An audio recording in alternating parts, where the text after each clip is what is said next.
నమస్తే, welcome to 69 TV Telugu. నేను జితేంద్ర. బులెటిన్లోకి వెళ్లే ముందు హెడ్లైన్ చూద్దాం.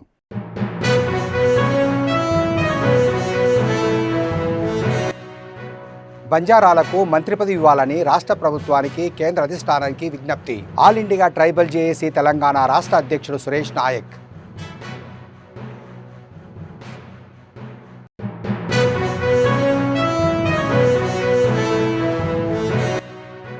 యువతి అప్సర హత్య కేసులో పూజారి సాయికృష్ణకు జీవిత ఖైదు, మరో 7 ఏళ్లు అదనపు జైలు శిక్ష.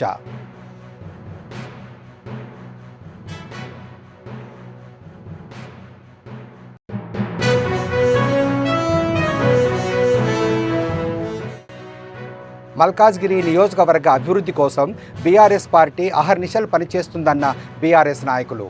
నియోజకవర్గంలోని ఆర్కేపురం ఫ్లైఓవర్ నూతనంగా ఏర్పాటు చేయాలని డిమాండ్.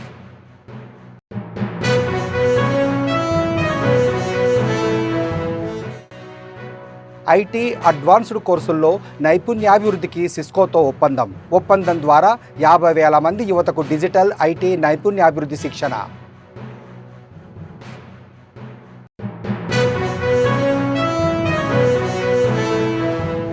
డోర్నకల్ ఎమ్మెల్యే రామచంద్ర నాయక్కు మంత్రి పదవి ఇవ్వాలని all India tribal JAC Telangana రాష్ట్ర అధ్యక్షుడు సురేష్ నాయక్ కాంగ్రెస్ పార్టీకి విజ్ఞప్తి చేశారు.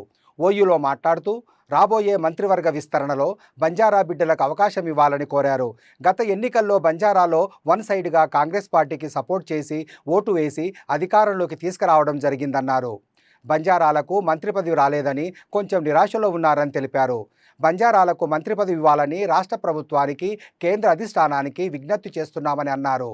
డోర్నకల్ ఎమ్మెల్యే రామచంద్ర నాయక్ డాక్టర్ వృత్తిలో ఉండి ప్రజలకు సేవ చేయాలని ప్రజా జీవితంలోకి వచ్చాడని తెలిపారు. రాబోయే 2-3 రోజుల్లో మంత్రివర్గ తెలంగాణ విస్తీర్ణ ఉంటుందని ఊహాగానాల నేపథ్యంలో తెలంగాణ రాష్ట్రంలో బంజారా ఎస్టీ జనాభా ఇప్పుడున్న సెన్సెక్స్ ప్రకారం 11% ఉన్నాం. ఈ 11% జనాభాలో తెలంగాణ రాష్ట్రంలో బంజారా బిడ్డ గారికి మంత్రి పదవి ఇవ్వాలని విజ్ఞప్తి చేస్తూ కాంగ్రెస్ అధిష్టానానికి విజ్ఞప్తి చేస్తూ ఉన్నాం. అదేవిధంగా తెలంగాణ రాష్ట్రంలో ముఖ్యమంత్రి గారికి విజ్ఞప్తి చేస్తూ ఉన్నాం. బంజారాలో గత ఎన్నికల్లో మూకుమూడిగా కాంగ్రెస్ పార్టీకి ఎన్నికల్లో గెలిపించడం జరిగింది. అన్ని నియోజకవర్గంలో బంజారా మిత్రులు వన్ సైడ్గా కాంగ్రెస్ పార్టీకి ఓటు వేసి అఖండమైన మెజారిటీతో అధికారంలో తేవడం జరిగింది. అలాంటి బంజారాకు ఇవాళ మంత్రివర్గంలో స్థానం లేకుంటే నిజంగా బంజారా ప్రజలు కొంచెం నారాజుతో ఉన్నారని రాష్ట్ర ప్రభుత్వానికి విజ్ఞప్తి చేస్తూ ఉన్నాం. ఎందుకంటే మేము కాంగ్రెస్ పార్టీ కోసం రాష్ట్ర వ్యాప్తంగా ప్రచారం చేసి బంజారా వర్గానికి చైతన్యం చేసినాం ఆ రోజుల్లో. ఇప్పటికీ మా వర్గం కొంచెం బాధతో ఉంది. ఎందుకంటే కాంగ్రెస్ పార్టీ మాకు 1976 నుండి బంజారాలకు ఒక సాముచిత స్థానం కల్పించింది ఇందిరాగాంధీ గారు.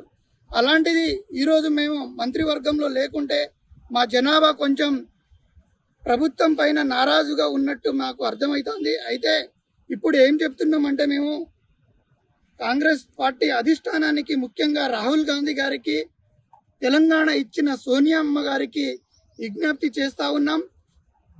ఖచ్చితంగా మాకు డోర్నకల్ ఎమ్మెల్యే బంజారా బిడ్డ అంటే యంగ్ అండ్ డైనమిక్, ఒక డాక్టర్ వృత్తిలో ఉండి నెలకు ₹1,00,000 సంపాదించే వృత్తిలో ఉండి ప్రజలకు సేవ చేయాలి. నేను పుట్టిన బంజారా బిడ్డలకు కానీ బడుగు బలహీన వర్గాలందరికీ ఒక సేవ చేయాలనే ఒక దృఢ సంకల్పంతో ఈరోజు రామచంద్ర నాయక్ గారు రాష్ట్ర వ్యాప్తంగా అతనికి మంచి పరిచయాలు ఉన్నాయి. బంజారా మిత్రులందరూ అతనికి ముక్తఖండంతో మంత్రి పదవి రావాల్సిందిగా అందరూ ఒక్కదాటి పైన విజ్ఞప్తి చేస్తూ ఉన్నారు. దీనికి ఆల్ ఇండియా ట్రైబల్ జేఏసీ రాష్ట్ర వ్యాప్తంగా అన్ని కాన్స్టిట్యున్సీలో సంబంధించిన మా టీంని ఇవాళ ఇక్కడ ఉస్మానియా యూనివర్సిటీకి వచ్చి మేము రామచంద్ర నాయక్ గారికి మంత్రి పదవి ఇవ్వాల్సిందిగా ఆ అమ్మ సోనియమ్మ గారికి, రాహుల్ గాంధీ గారికి ముఖ్యమంత్రి రేవంత్ రెడ్డి గారికి, పిసిసి అధ్యక్షులు మహేష్ కుమార్ గౌడ్ గారికి విజ్ఞప్తి చేస్తూ ఉన్నాం. దీనికి ఓయూ చేసి, ఆల్ ఇండియా ట్రైబల్ చేసి, అన్ని కుల సంఘాలు ఇవాళ గిరిజన సంఘాలతో మేము రామచంద్ర నాయక్ గారికే బంజారా బిడ్డకు ఇవ్వాల్సి వస్తే ఖచ్చితంగా డోర్నకల్ ఎమ్మెల్యే రామచంద్ర నాయక్ గారికే మంత్రి పదవి ఇవ్వాల్సిందిగా రాష్ట్ర ప్రభుత్వానికి విజ్ఞప్తి చేస్తా ఉన్నాం. హైదరాబాద్ సరూర్ నగర్ యువతి అప్సర హత్య కేసులో రంగారెడ్డి కోర్టు కీలక తీర్పునిచ్చింది. ఈ కేసులో నిందితుడు పూజారి సాయికృష్ణకు జీవిత ఖైదు విధిస్తూ కోర్టు తీర్పునిచ్చింది. సాక్ష్యాలు తారుమారు చేసినందుకు మరో 7 ఏళ్లు అదనపు జైలు శిక్ష విధించింది. అప్సరతో 4 ఏళ్ల పాటు ప్రేమ కలాపాలు జరిపాడు పూజారి సాయికృష్ణ. ప్రేమించి పెళ్లి చేసుకుంటానని నమ్మించాడు. అయితే పెళ్లి చేసుకోవాలని అప్సర ఒత్తిడి తీసుకురావడంతో ఆమెను అత్యంత దారుణంగా హత్య చేశాడు. సరూర్ నగర్లో అప్సరను హత్య చేసిన ఘటన రాష్ట్ర వ్యాప్తంగా సంచలనం సృష్టించింది. శంషాబాద్ నుంచి అప్సరను కారులో తీసుకెళ్లిన సాయికృష్ణ అక్కడ ఆమెను చంపేసి తిరిగి సరూర్ నగర్ పోలీస్ స్టేషన్ పరిధిలోని వాటర్ ట్యాంకులో పూడ్చిపెట్టాడు. ఈ కేసులో సుదీర్ఘంగా విచారణ జరిగింది. అలాగే పోలీసులు కూడా త్వరగానే ఛార్జిషీట్ను కూడా ఫైల్ చేశారు. 4 ఏళ్ల పాటు అప్సరతో ప్రేమాయణం సాగించిన నిందితుడు పెళ్లి ఊసెత్తడంతో ఆమెను ఒక పథకం ప్రకారమే హత్య చేశాడు. నిందితుడు సాయికి సంబంధించి సుదీర్ఘ వాదనల తర్వాత రంగారెడ్డి కోర్టు పూజారి సాయికృష్ణకు జీవిత ఖైదు విధించింది. అలాగే సాక్ష్యాలను తారుమారు చేశారంటూ మరో 7 ఏళ్ల పాటు పూజారికి శిక్షను విధించింది కోర్టు. సరూర్ నగర్ లో బంగారు మైసమ్మ టెంపుల్లో పూజారిగా ఉండేటువంటి వెంకట సాయికృష్ణ అనే నిందితుడు అదే టెంపుల్ కు అప్సర అనే అమ్మాయి రెగ్యులర్ గా టెంపుల్ కు వచ్చేది. ఈ క్రమంలో వారి మధ్య పెరిగినటువంటి పరిచయాన్ని ఆసరాగా చేసుకొని ఆ అమ్మాయితో సాన్నిధ్యం పెంచుకొని ఇద్దరి మధ్య ఒక శారీరకమైనటువంటి సంబంధం కూడా ఏర్పడ్డ తర్వాత అమ్మాయిని పెళ్లి చేసుకుంటా అని హామీ ఇవ్వడం జరుగుతుంది. ఆ తర్వాత అమ్మాయి పెళ్లి చేసుకోవాలని ప్రెజర్ చేయడం వల్ల అప్పటికే పెళ్ళై ఒక పాప ఉన్నటువంటి నిందితుడు వెంకట సాయి కృష్ణ ఈ అమ్మాయి ఉంటే నాకు ఏ ప్రమాదం ఉంది అని భావించి అమ్మాయిని హత్య చేయాలని నిర్ణయించుకుంటాడు. ఈ క్రమంలో 3వ తారీఖు 6వ నెల 2023 నాడు కోయంబత్తూరుకు వెళ్దామని అమ్మాయిని చెప్పి తన కారులో ఇంటి నుండి తీసుకెళ్లినటువంటి వెంకట సాయి కృష్ణ శంషాబాద్ ఏరియాలో మొత్తం ఒక రోజంతా రాత్రి మొత్తం తిప్పేసి ఒక నరకుడ విలేజ్ దగ్గరికి తీసుకెళ్లి బండరాయితోటి కారులోనే అత్యంత దారుణంగా హత్య చేస్తాడు. ఆ తర్వాత డెడ్ బాడీని తన కారులో 2 రోజుల పాటు సరూనగర్ తీసుకొచ్చి తన ఇంటి దగ్గరనే ఉంచుకోవడం జరుగుతుంది. 2 రోజుల తర్వాత డెడ్ బాడీని టెంపుల్కు వెనకాల, అదేవిధంగా సరూనగర్ సబ్ రిజిస్టర్ ఆఫీస్ వెనకాల ఒక డ్రైనేజ్ హోల్ ఉంటుంది. డ్రైనేజ్ హోల్లో డెడ్ బాడీని పూర్తి చేసి ఒక 2 ట్రక్కుల మట్టిని పోసి డెడ్ బాడీని పూర్తి చేస్తాడు. ఆ తర్వాత అమ్మాయి వాళ్ళ అమ్మతోటి కలిసిపోయి ఇతనే వెంకట సాయి కృష్ణే మళ్ళీ ఆర్జీఐ ఎయిర్పోర్ట్ పోలీసులకు ఫిర్యాదు చేయడం జరుగుతుంది. పోలీసులు కేసు నమోదు చేసుకొని దీన్ని ఇన్వెస్టిగేషన్ మొదలుపెట్టిన తర్వాత అనేక సాంకేతిక సాక్ష్యాలను సేకరిస్తారు. వారి టవర్ లొకేషన్, వాట్సాప్ కన్వర్జేషన్ వీటన్నిటిని కూడా సేకరించిన తర్వాత నిందితుడిగా వెంకట సాయి కృష్ణ నిందితుడని తేల్చినటువంటి పోలీసులు అరెస్ట్ చేసి రిమాండ్కి తరలించడం జరుగుతుంది. తర్వాత ఛార్జ్షీట్ని 38 మంది విట్నెస్లతోటి ఛార్జ్షీట్ దాఖలు చేస్తారు. మేము కోర్టులో 28 మందిని ప్రొడ్యూస్ చేయడం జరిగింది. సాక్షులను అనేక సాంకేతిక పరమైనటువంటి documents more than 1 lakh photographs and messages ఇద్దరి మధ్య జరిగినాయి. వాటన్నిటిని కూడా ఎఫ్ఎస్ఎల్ నుండి వాట్సాప్ ద్వారా జరిగినటువంటి వాటిని ఎఫ్ఎస్ఎల్ ద్వారా రిట్రైవ్ చేసి మొత్తం కూడా కోర్టులో సాంకేతిక పరమైనటువంటి ఆధారాలను అన్నింటినీ కూడా కోర్టులో ప్రొడ్యూస్ చేయడం జరుగుతుంది. వీటన్నిటిని పరిశీలించినటువంటి న్యాయస్థానం ఈరోజు వెంకట సాయి కృష్ణ నిందితుడిగా తేల్చుతూ యావజ్జీవ కారాగార శిక్ష విధించడం జరిగింది.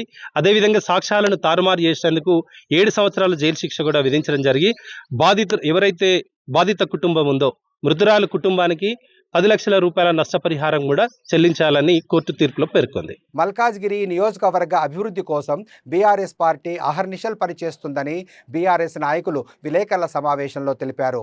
మల్కాజ్గిరి ఎమ్మెల్యే మర్రి రాజశేఖర్ రెడ్డి నిత్యం ప్రజల్లో ఉండి సమస్యలను పరిష్కరించే దిశగా ముందుకు సాగుతుంటే ఓర్వలేక కొందరు అధికార పార్టీ నాయకులు ఎమ్మెల్యేపై తప్పుడు ప్రచారాలు చేస్తున్నారని మండిపడ్డారు.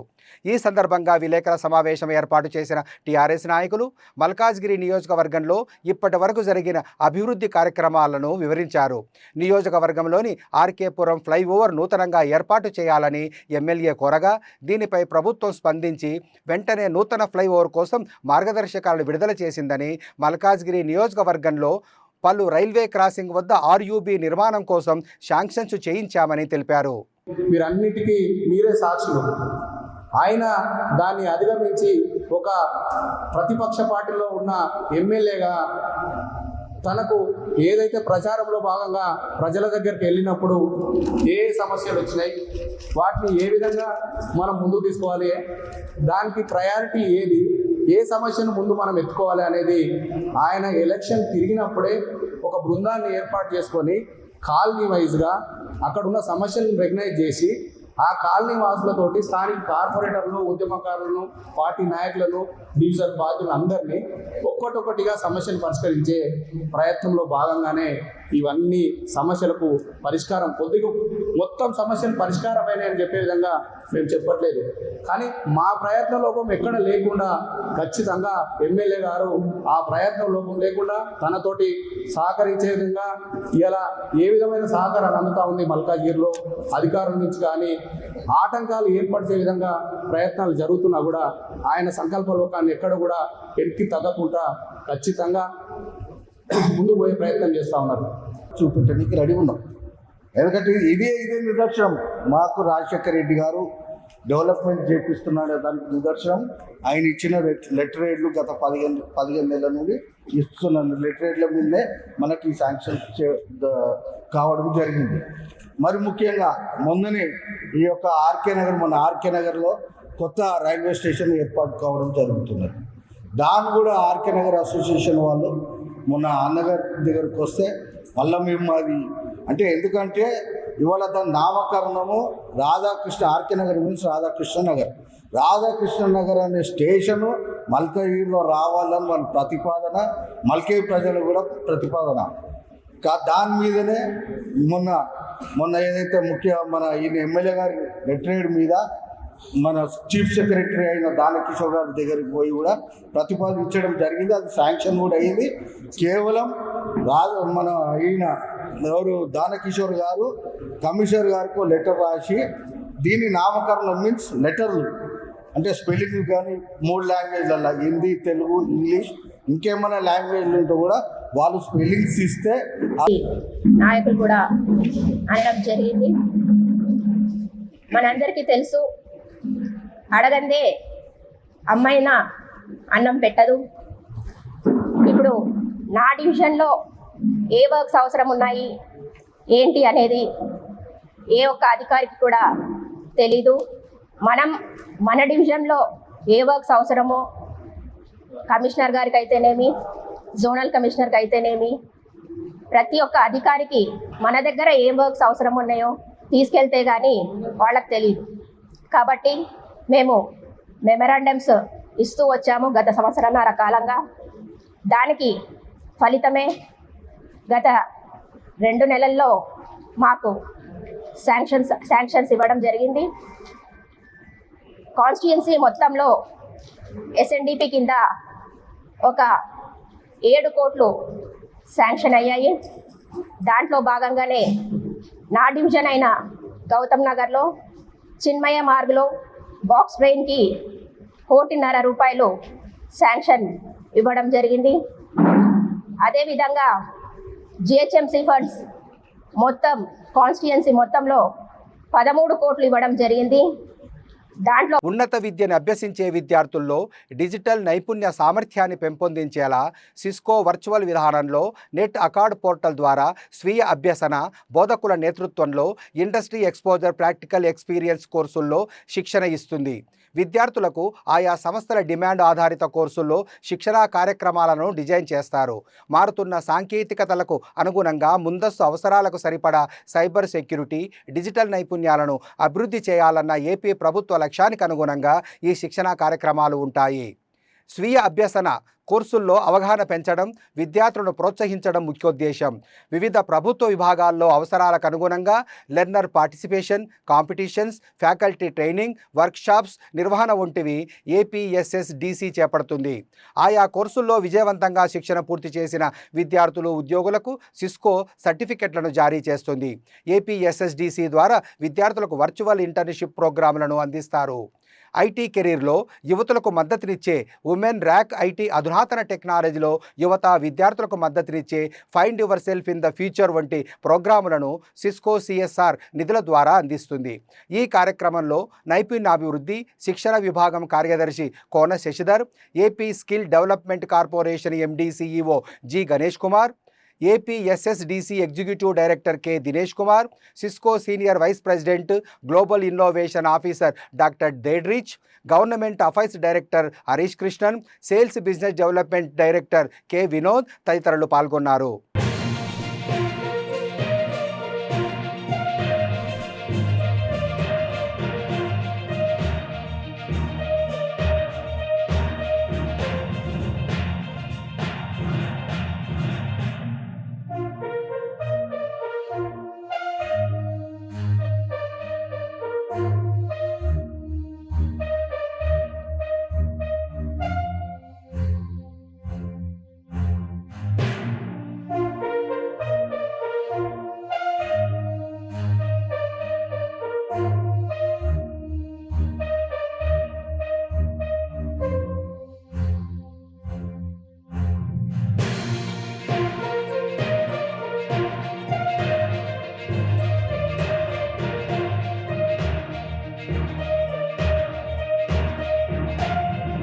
తెలంగాణ శాసనసభలో బీఆర్ఎస్ ఎమ్మెల్యే కేటీఆర్ చేసిన వ్యాఖ్యలు దుమారం రేపాయి. సీఎం రేవంత్ రెడ్డి ఓటుకు నోటు దొంగ రేవంత్ రెడ్డి అని మేము అనలేమా అని, రేవంత్ రెడ్డి 50 కోట్లు ఇచ్చి పీసీసీ అధ్యక్ష పదవి కొనుక్కున్నాడని కోమటిరెడ్డి వెంకటరెడ్డి అన్న మాటలు మేము అనలేమా అని ఆయన ప్రశ్నించారు. 20% కమిషన్లని జడ్చర్ల కాంగ్రెస్ ఎమ్మెల్యే అనిరుద్ధ్ రెడ్డి చెప్పిన మాటలపై చర్యలు తీసుకోవాలి అని ఆయన డిమాండ్ చేశారు. అధ్యక్ష, మరి నేను అనలేను అధ్యక్ష, ఓటుకు నోటు దొంగ ముఖ్యమంత్రి, 20% కమిషన్లు, 30% కమిషన్లు మీ ఎమ్మెల్యేలు అంటున్నారు. నేను అనలేను అధ్యక్ష ఈ మాటలు. నేను అంటలేను అధ్యక్ష, నేను అంటలేను. నేను అనొచ్చుక నేను అంటలేను అధ్యక్ష. ఇంకొక మాట చెప్తున్నా అధ్యక్ష, దయచేసి మీరు మా రెస్క్యూకి రావాలి. నేను ఏం అనలేదు అధ్యక్ష, నేను వారిని ఏం అనలేదు అధ్యక్ష.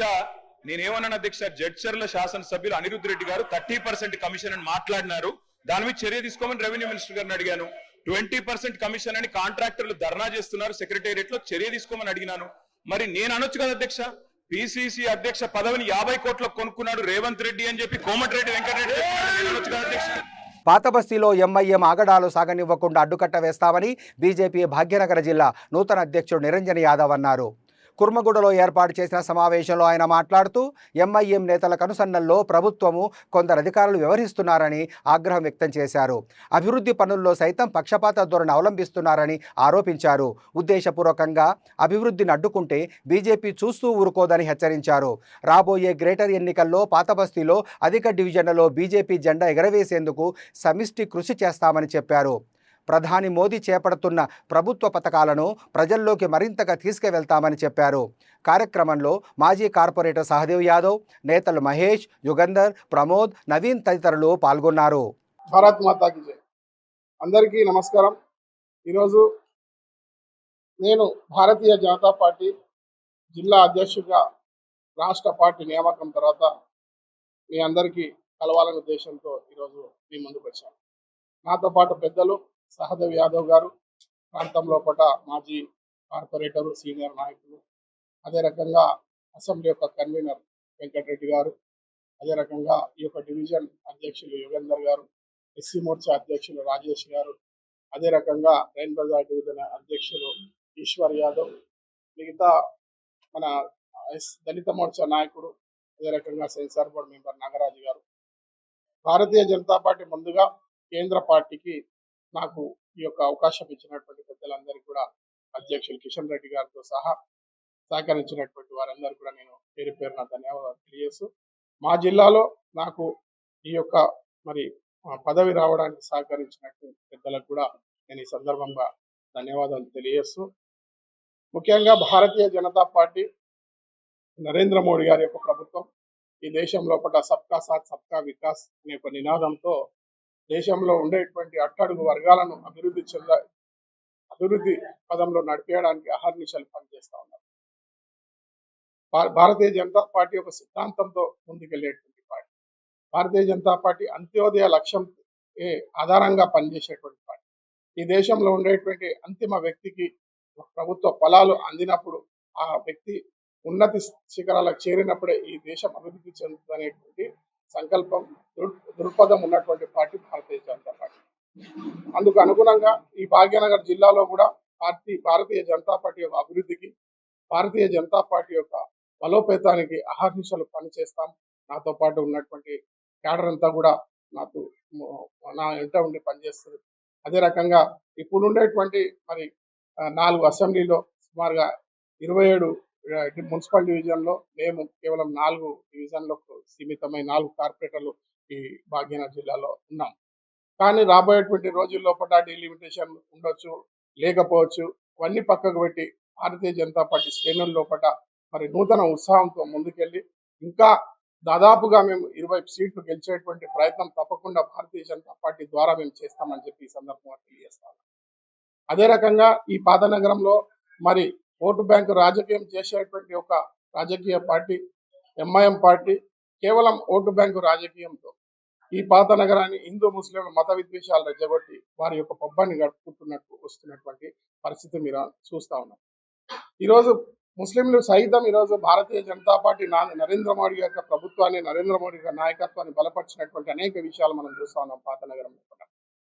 అది త్రిబుల్ తలాక్ కావచ్చు, ఇంకా వేరే విషయాలు మరి వారికి రోజ్గార్ విషయం లోపల మరి తేల బండి నుంచి మొదలైతే 10 లక్షల నుంచి 50 లక్షల వరకు రుణాలు ఇచ్చి వారిని ఆర్థికంగా మరి అభివృద్ధి పరచడం లోపల నరేంద్ర మోడీ గారు మరి కృషి చేస్తా ఉన్నారు.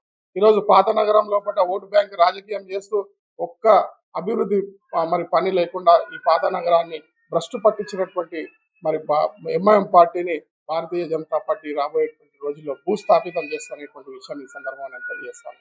ఎందుకంటే ముస్లిం పేదలు ఈరోజు బలహీన వర్గాలు ఇప్పుడు నాలాల పక్కనే ఉండడానికి, నాలాల పక్కన జీవించడానికి ఈరోజు ఎంఐఎం పార్టీ కారణం కాదనేటువంటి విషయాన్ని నేను తెలియజేస్తాను.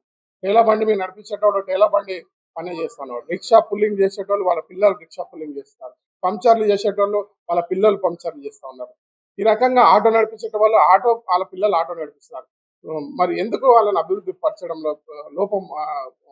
లోపం ఉందో వారే చెప్పాలి. ఎందుకంటే ఒకరికేమో 200 కోట్లతో మరి పెద్ద పెద్ద విలాసమైన బంగ్లాల్లో వారి జీవనం కొనసాగిస్తున్నారు. అక్బరుద్దీన్ వయసు జూబ్లీస్ లో పోయి మరి పెద్ద విలాసవంతమైనటువంటి బంగ్లాలు మరి నౌకర్లు చాకర్లతో వారి యొక్క ఓయూలోని ఫిజిక్స్ విభాగంలో నిర్వహించిన అంతర్జాతీయ సదస్సును గవర్నర్ ప్రారంభించడానికి రాగా ఉస్మానియా యూనివర్సిటీలోని విద్యార్థి నాయకులు ఆయనను కలిసి వినతిపత్రం అందజేయడానికి ప్రయత్నించారు. అందులో భాగంగా ఫిజిక్స్ కళాశాల ముందు పూర్వ విద్యార్థి సత్య ఆధ్వర్యంలో పలువురు విద్యార్థులు వినతిపత్రం తీసుకొని గవర్నర్ను కలిసేందుకు ప్రయత్నించారు. దీంతో పోలీసులు వారిని అడ్డుకొని పోలీస్ స్టేషన్కు తరలించారు. ఈ సందర్భంగా పూర్వ విద్యార్థులు ఓయూ వీసీ ప్రొఫెసర్ కుమార్కు వ్యతిరేకంగా నినాదాలు చేస్తూ ఓయూలో అప్రజాస్వామిక సర్క్యులర్ తీసుకొచ్చి ఇష్టారాజ్యంగా వ్యవహరిస్తున్నారని ఆరోపించారు.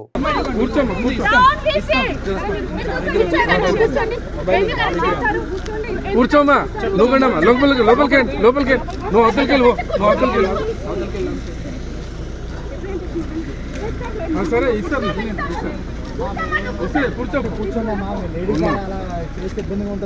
కూర్చోమ్మా, నువ్వు కూర్చో. ఓమ్మా నువ్వే కూర్చుంటే చెప్తా, నేను చెప్తా. అమ్మా నువ్వేంటి నువ్వు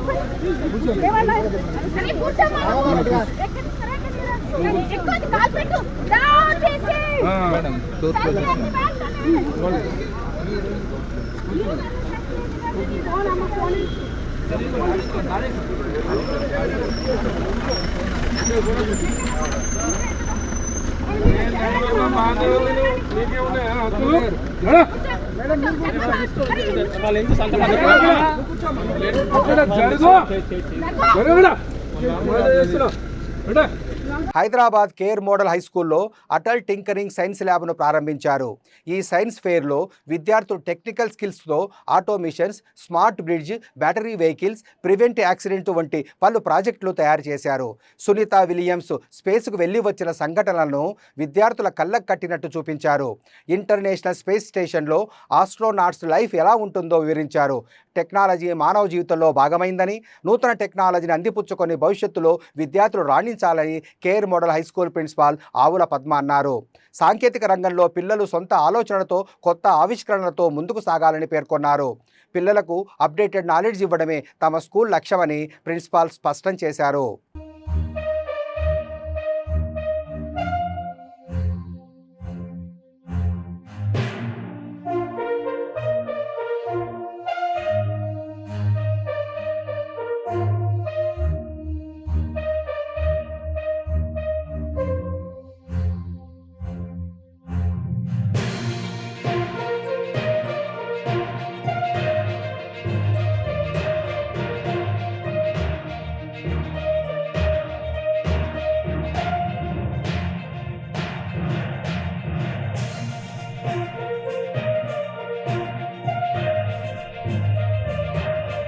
ఇబ్రాహీంపట్నం మండలంలోని నాగాన్పల్లిలో సర్వే నెంబర్ 189/203లో రామోజీ యాజమాన్యం కబ్జా చేసిన పేదల ఇంటి స్థలాలను ఇవ్వాలని సిపిఎం ఆధ్వర్యంలో చలో రామోజీ ఫిలిం సిటీ కార్యక్రమం నిర్వహించారు.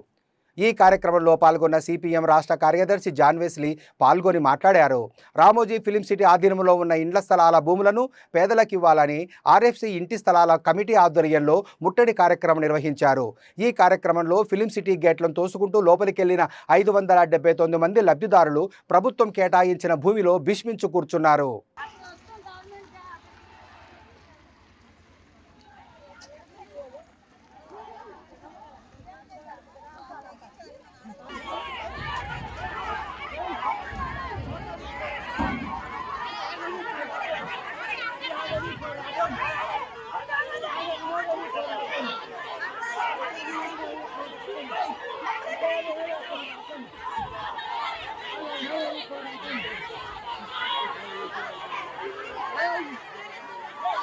బులెటిన్ ముగించే ముందు హెడ్లైన్స్ మరోసారి.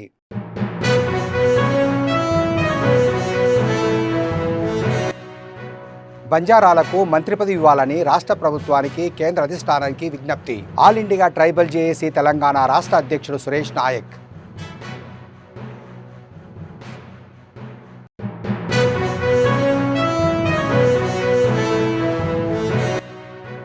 యువతి అప్సర హత్య కేసులో పూజారి సాయికృష్ణకు జీవిత ఖైదు, మరో 7 ఏళ్లు అదనపు జైలు శిక్ష.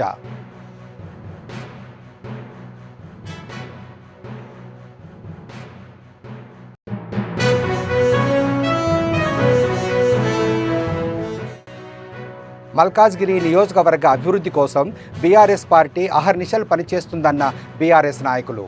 నియోజకవర్గంలోని ఆర్కేపురం ఫ్లైఓవర్ నూతనంగా ఏర్పాటు చేయాలని డిమాండ్.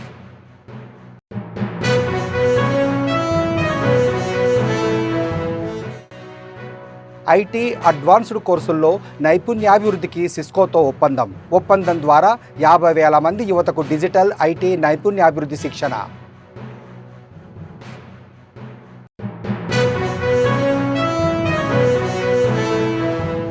మరిన్ని అప్డేట్స్ కోసం చూస్తూనే ఉండండి 69 టీవీ తెలుగు.